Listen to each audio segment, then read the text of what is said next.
દર્શક મિત્રો, હું સોનલ ત્રિવેદી સંપૂર્ણ ન્યૂઝમાં આપનું સ્વાગત છે। જોઈએ આજના મુખ્ય સમાચાર। પાથાવાડા પોલીસે ચોર માર્ગે પસાર થતી 5 ઓવરલોડ ટ્રક ઝડપી। ગુંદરી આરટીઓ ચેકપોસ્ટે ટ્રકોને ફટકાર્યો ₹2.82 લાખનો દંડ।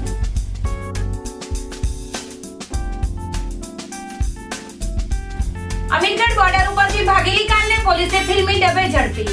ઉપલા બંધ નજીક પકડાયેલ કારમાંથી મળ્યો વિદેશી દારૂ।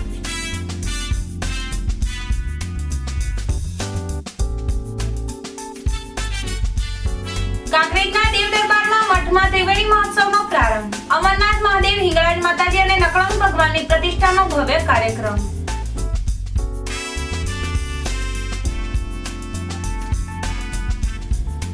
ડીસામાં વર્લ્ડ કેન્સર ડેની ઉજવણી કરાઈ। મંત્રી શંકરભાઈ ચૌધરીના હસ્તે વ્યસન મુક્તિનો રાજ્યવ્યાપી અભિયાનનો પ્રારંભ। સંપૂર્ણ ન્યૂઝ આપણી આંગળીના ટેરવે આપના એન્ડ્રોઇડ મોબાઈલના પ્લે સ્ટોરમાં જઈ સંપૂર્ણ ગુજરાતની એપને ડાઉનલોડ કરો તથા ઇન્ટરનેટ ઉપર સંપૂર્ણ ન્યૂઝ જોવા લોગિન કરો www.youtube.com/સંપૂર્ણ જોઈએ સમાચારો વિગતવાર। બનાસકાંઠાની હદમાંથી ચોર માર્ગે રાજસ્થાનની હદમાં પસાર થઈ 5 ઓવરલોડ ટ્રકને બનાસકાંઠાની પાથાવાડા પોલીસે ઝડપી પાડી છે અને આ ટ્રકોને ₹2.82 લાખનો દંડ ફટકારવામાં આવ્યો છે।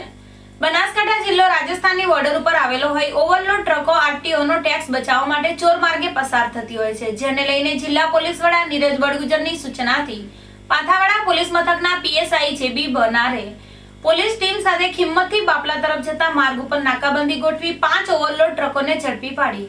ટ્રક ગુંદરી આરટીઓ કચેરીને સુપત્ર કરતા આ ટ્રકોને ₹2.82 લાખનો દંડ ફટકારવામાં આવ્યો હતો। પાલનપુરના આબુ રોડ હાઈવે ઉપર આજે એક્ટિવાને ટ્રકે ટક્કર મારતા અકસ્માત સર્જાયો હતો, જેમાં એક્ટિવા સવાર 2 મહિલા ઘાયલ થતા તેમને સારવાર અર્થે ખસેડાયા હતા। પાલનપુરની બાલાજી સોસાયટીમાં રહેતા ઈનાબેન ઉમેદભાઈ ડાભી અને ગૌરી પાર્ક સોસાયટીમાં રહેતા પ્રવીણાબેન ગોપાલભાઈ મોદી એક્ટિવા લઈને પાલનપુરના આબુ રોડ હાઈવે ઉપર એસબીઆઈ બેંક આગળથી પસાર થઈ રહ્યા હતા। તે દરમિયાન પાછળથી પૂર ઝડપે આવેલ ટ્રકે એક્ટિવાને જોરદાર ટક્કર મારતા અકસ્માત સર્જાયો હતો। બનાવના પગલે લોકો દોડી આવતા ટ્રક ચાલક ટ્રક મૂકીને ભાગી છૂટ્યો હતો, જ્યારે લોકોની મદદથી ઈજાગ્રસ્ત બંને મહિલાઓને 108 મારફતે પાલનપુરની સિવિલમાં ખસેડાઈ હતી। ઈનાબેન ડાભીને હાથે ગંભીર ઈજાઓ હોય તેમનું ઓપરેશન કરવામાં આવ્યું હતું। આજે 12 વાગ્યાની આસપાસ 108 એમ્બ્યુલન્સને એક્સિડન્ટનો કેસ મળેલ હતો પાલનપુર હાઈવે બાજુનો, જેમાં પાલનપુરની 108 ઘટના સ્થળે દોડી ગઈ હતી, જેમાં 2 સ્ત્રીઓને એક્ટિવા ઉપરથી પડી જતા ઘવાયા હતા, જેમાં એક સ્ત્રી ગંભીર રીતે ઘવાઈ હતી, જેને સિવિલ હોસ્પિટલ પાલનપુરમાં એડમિટ કરેલ હતા। દિયોદર તાલુકાના ફોરણા ગામે આજે બનાસ બેંક દ્વારા પ્રધાનમંત્રી જીવન જ્યોતિ વીમા યોજના હેઠળ મૃતકના પરિવારજનોને વીમાની રકમ ચૂકવવામાં આવી હતી। ફોરણા ગામના નેબીવીને ઈશ્વરભાઈ પટેલે તારીખ 2/8/2016 રોજ ગાગોલ ગામે આવેલી બનાસ બેંકની શાખામાંથી પ્રધાનમંત્રી જીવન જ્યોતિ વીમા પોલિસી મેળવી હતી, જે બાદ તારીખ 28/9/2016 રોજ નેબીબેન પટેલનું અવસાન થતા બનાસ બેંક દ્વારા સ્વર્ગીય નેબીબેનના પરિવારજનોને વીમાની રકમ ₹2 લાખનો ચેક અર્પણ કરવામાં આવ્યો હતો। આ પ્રસંગે બનાસ બેંકના ડિરેક્ટર ઈશ્વરભાઈ પટેલ, ગાગોલ બનાસ બેંક શાખાના મેનેજર ઈશ્વરભાઈ, ઇન્સ્પેક્ટર દજાભાઈ પટેલ તથા ગ્રામજનો હાજર રહ્યા હતા। આપણી બેંક બનાસ બેંક દ્વારા પ્રધાનમંત્રી જીવન જ્યોતિ વીમા યોજના અંતર્ગત શ્રી નેળીબેન ઈશ્વરભાઈ પટેલના નામે ₹330 પ્રીમિયમ ભરેલું હતું, જેના અંતર્ગત એમનું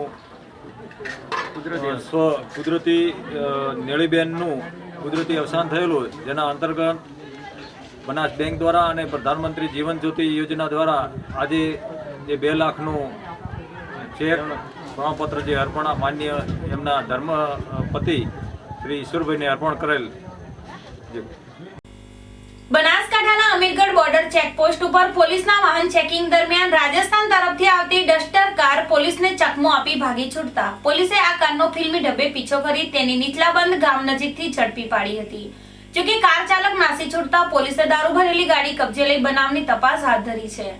અમીરગઢ પીએસઆઈ કે વાય વ્યાસ પોલીસ ટીમ સાથે બોર્ડર ચેકપોસ્ટ ઉપર વાહન ચેકિંગમાં હતા, તે દરમિયાન હરિયાણા પાસિંગની એક ડસ્ટ કારને ઊભી રાખવાનો પ્રયાસ કરતા તેના ચાલકે બેરિયલને ઠેસ મારી ગાડી અમીરગઢ તરફ ભગાવી મૂકી હતી, જેને લઈને પોલીસે ગાડીનો ફિલ્મી ઢબે પીછો કરતા કાર ચાલક પોતાની ગાડી આવેલ ઘૂમટી 4 રસ્તે નીચલાબંધ ગામ તરફ ભાગી છૂટ્યો હતો, જ્યાં આગળ જતા કાર ચાલકે કારને લોક કરીને બાવળોની ઝાડીમાં નાસી ગયેલ. જોકે પોલીસે આ બંધ કારનો કાચ તોડીને તલાશી લેતા તેમાંથી રૂપિયા 1,15,200 ની કિંમતનો 288 નંગ વિદેશી દારૂ ઝડપાતા પોલીસે ગાડી તેમજ દારૂ મળી કુલ રૂપિયા 6,15,200 નો મુદ્દામાલ જપ્ત કરી બનાવ અંગે ધોરણસરની કાર્યવાહી હાથ ધરી છે. કાંકરેજ તાલુકાના વાઘેલા પરિવારની ગુરુગાદી એવા દેવ દરબાર જાગીર મઠના અગડ મહાન શ્રી 1008 બળદેવનાથજી ગુરુ વસંતનાથજી મહારાજ અને સમસ્ત ભક્ત સેવકગણ દેવ દરબાર જાગીર મઠ દ્વારા ત્રિવેણી મહોત્સવનું ભવ્ય આયોજન કરાયું છે. આ મહોત્સવ સતત 3 દિવસ સુધી ચાલશે, જેમાં ઓમ શ્રી અમરનાથ મહાદેવ પ્રતિષ્ઠા, શ્રી હિંગળાજ માતાજી, શ્રી નકળંગ ભગવાન તથા ઓગળજી મહારાજ ચરણ પાદુકા પ્રતિષ્ઠા કરાશે, જેમાં 51 કુંડી વિષ્ણુ યજ્ઞ એવં મહંશ્રીઓના ભંડારા મહોત્સવની ભવ્ય ઉજવણી શરૂ કરાઈ છે. આજથી હજારો વર્ષ પૂર્વનો ઇતિહાસ સાક્ષી છે. દેવ દરબાર જાગીર મઠ તપોવન ભૂમિ પર આજુબાજુ ગાઢ જંગલ હતું. દેવ દરબારથી 5 કિલોમીટર દૂર હતું અને કાકર કંકાવટી નગરી તરીકે ઓળખાતું, જેના રાજા હતા ગંધર્વસેન તથા પ્રજાએ ઓગળજી જ્યાં તપ કરતા હતા ત્યાં એક ગાય પોતાનું દૂધ કંથેરની ઝાડીમાં નકળંગ ભગવાનની મૂર્તિ ઉપર વહાવી, જે પરચાને લઈને દેવ દરબાર જાગીર મઠ દ્વારા ગાયની ખરી અને નકળંગની પૂજા અર્ચના થાય છે, જ્યાં મહંતોની સમાધિના દર્શન અત્યારે પણ થાય છે. દેવ દરબાર જાગીર મઠના ગૌશાળા અશ્વશાળા છે. દેવ દરબાર જાગીર મઠે વાઘેલા દરબારો તમામ જ્ઞાનીઓની ગુરુગાદી અને આસ્થાનું સ્થાન છે. થળી મઠના મહાન શ્રી જગદીશપુરી મહારાજ પ્રતિષ્ઠા એવં ભંડારા મહોત્સવના મંગલ અવસરે સંવત 2073 મહાસુદ 7મ શુક્રવારને તારીખ 3/2/2017 થી આ મંગલ કાર્યમાં હાજરી આપી હતી. પાવનકારી મંગલકારી તેજોમાં એમ ત્રિદિવસીય મહોત્સવ ભંડારો માણવા લાખોની સંખ્યામાં ભક્તોના ઘોડાપુર ઉમટ્યા હતા. મહાસુદ આઠમને આઈ શ્રી ખોડિયારની જન્મજયંતિ સમગ્ર ગુજરાતમાં ઉજવાઈ રહી છે, ત્યારે યાત્રાધામ અંબાજી ખાતે પણ અંબાજી મંદિર ટ્રસ્ટ સંચાલિત પૌરાણિક ખોડિયાર માતાના મંદિરે જન્મજયંતિનો ઉત્સવ આઈ શ્રી ખોડિયાર મિત્ર મંડળ દ્વારા ધામધૂમથી ઉજવવામાં આવ્યો હતો. ખોડિયાર માતા મંદિરના પ્રાંગણમાં 56 ભોગનો અન્નકૂટ ધરાવવામાં આવ્યો હતો. સાથે સાથે નવચંડી યજ્ઞનું પણ આયોજન કરવામાં આવ્યું હતું, તેમજ ખોડિયાર માતાની વિશાળ શોભાયાત્રા નીકળવામાં આવી હતી, જે અંબાજી નગરની પરિભ્રમણ કરી ખોડિયાર માતાના મંદિરે પૂર્ણ કરવામાં આવી હતી. આ કાર્યક્રમને સફળ બનાવવા મંડળના અબુભાઈ જોશી, દિલીપ અગ્રવાલ, જીતુભાઈ રાજુ કાઠિયાવાડી તેમજ મોટી સંખ્યામાં યુવાનો ઉપસ્થિત રહી કાર્યક્રમને સફળ બનાવવાનો પ્રયત્ન કર્યા હતા, જેમાં ગ્રામજનોનો સહિત અંબાજી મંદિર દેવસ્થાન ટ્રસ્ટનું મોટું યોગદાન રહ્યું હતું. ધાનેરામાં ધરણીધર શોપિંગની દુકાનના વેચાણમાં છેતરપિંડીની ફરિયાદ દાખલ થતા ખળભળાટ મચ્યો છે. ધાનેરામાં સ્ટેશન રોડ ઉપર 1990માં રાજપૂત પવનબેન વાઘાજી જોશી, પોપટલાલ પિતાંબર, પ્રજાપતિ પાનાબેન સોમાભાઈ અને ઠક્કર દેવીબેન સિત્તલભાઈની ભાગીદારીમાં ધરણીધર શોપિંગ બનાવવામાં આવેલું છે, જેમાં છત તેમજ ભોયતળિયાની દુકાનોના ભાવ અલગ અલગ નક્કી કરેલા છે, જેમાં કાક મફીબેન ગણેશભાઈ અને કાક ગણેશભાઈ ત્રિકમાભાઈ 10%ની ભાગીદારી ધરાવે છે. આ બંને ભાગીદારે દેવળ ડુંગરસિંહ ભારતસિંહ નામના ઈસમને શોપિંગમાં 50%ની ભાગીદારી હોવાનું જણાવી દુકાન નંબર 5 અને 54 અને 53 વેચાણ કરેલ અને રજિસ્ટર્ડ કચેરીમાં દસ્તાવેજ કરી 50% હિસ્સાની રકમ મેળવી લીધી હતી. જોકે દુકાન વેચાણ લેનાર વેપારીને દસ્તાવેજ કરી આપનાર બે ભાગીદારની 10% હિસ્સેદારી હોવાની જાણ થતા તેમને ધાનેરા કોર્ટમાં છેતરપિંડી થઈ હોવાની રજૂઆત કરતા આ મામલે કોર્ટે 10%ના હિસ્સેદાર બંને ભાગીદાર વિરુદ્ધ છેતરપિંડીનો ગુનો દાખલ કરવા હુકમ કર્યો છે. દર્શક મિત્રો, લઈશું વિરામ. વધુ સમાચારો જોઈશું વિરામ બાદ, તો જોતા રહો સંપૂર્ણ ન્યૂઝ.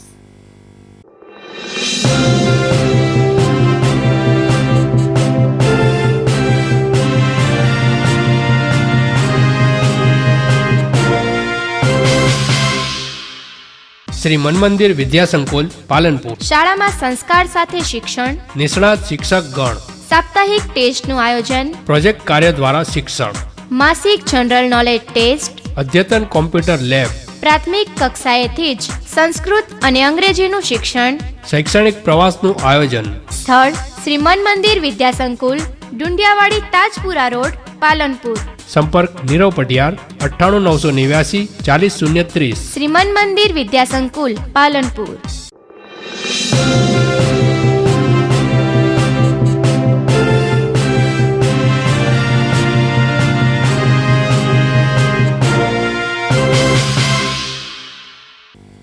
વિરામ બાદ પુનઃ આપનું સ્વાગત છે. ડીસા મુકામે આરોગ્ય અને પરિવાર કલ્યાણ પંચાયત તથા શહેરી વિકાસ રાજ્યમંત્રી શ્રી શંકરભાઈ ચૌધરીની ઉપસ્થિતિમાં વર્લ્ડ કેન્સર ડે યોજાયો હતો. આ પ્રસંગે મંત્રીશ્રીના હસ્તે વ્યસન મુક્તિ અભિયાનનો રાજ્યવ્યાપી પ્રારંભ કરવામાં આવ્યો હતો. પ્રાસંગિક પ્રવચન કરતા મંત્રી શ્રી શંકરભાઈ ચૌધરીએ જણાવ્યું કે કેન્સરની બીમારી અંગે આરોગ્ય વિભાગની ટીમો ગામે ગામ ફરીને શંકાસ્પદ કેસોનું નિદાન કરે તેવા દર્દીઓને પૂરતી સારવાર આપવામાં આવશે. મંત્રીશ્રીએ કહ્યું કે કેન્સર જેવી બીમારીને ડાબી દેવા સૌએ સાથે મળીને વ્યસન મુક્તિ માટે વિરાટ અભિયાન હાથ ધરી વ્યસનોને તિલાંજલિ આપવી પડશે. તેમણે કહ્યું કે વ્યસનોથી કુટુંબ બરબાદ થઈ જતું હોય છે. આની ગંભીરતા સારી રીતે સમજી વ્યસનોનો સામૂહિક બહિષ્કાર થાય એ બહુ જરૂરી છે. વિદ્યાર્થીઓની જાગૃતિ માટે શાળાઓમાં વ્યસન મુક્તિ અંગે કાર્યક્રમો કરવા તેમણે જણાવ્યું હતું. આ પ્રસંગે મંત્રી શ્રી શંકરભાઈ ચૌધરીના હસ્તે વ્યસન મુક્તિ અંગેના પ્રદર્શનને ખુલ્લું મૂકવામાં આવ્યું હતું. તેમજ ડીસાના વિકાસ અંગેના પુસ્તકોનું મંત્રીશ્રીના હસ્તે વિમોચન કરવામાં આવ્યું હતું. પ્રારંભમાં મુખ્ય જિલ્લા આરોગ્ય અધિકારી શ્રી ડોક્ટર અરુણ આચાર્યએ સ્વાગત પ્રવચન કરતા કાર્યક્રમની રૂપરેખા આપી હતી. કાર્યક્રમમાં જિલ્લા પંચાયતના પ્રમુખ શ્રી દિનેશભાઈ દવે, ડીસા માર્કેટયાર્ડના ચેરમેન શ્રી માવજીભાઈ દેસાઈ, થરા માર્કેટયાર્ડના ચેરમેન શ્રી અણદાભાઈ પટેલ, ડીસા નગરપાલિકા પ્રમુખ શ્રી પ્રવીણભાઈ માળી, બનાસ બેંકના ચેરમેન શ્રી એમએલ ચૌધરી, અગ્રણીઓ સર્વશ્રી અમૃતભાઈ દવે, ભારતસિંહ ભટ્ટેસરિયા, શ્રી વિજયભાઈ ચક્રવર્તી, શ્રી ભગવાનભાઈ પટેલ, અધિનિયામક શ્રી જાહેર આરોગ્ય શ્રી ડોક્ટર પરેશ દવે, કલેક્ટર શ્રી જેનુ દેવન, જિલ્લા વિકાસ અધિકારી અમિત અરોરા સહિત અગ્રણીઓ, જિલ્લાના સરપંચશ્રીઓ અને વિશાળ સંખ્યામાં લોકો ઉપસ્થિત રહ્યા હતા. આ હતા અત્યાર સુધીના સમાચાર. વધુ સમાચાર સાથે ફરી મળીશું. નમસ્કાર.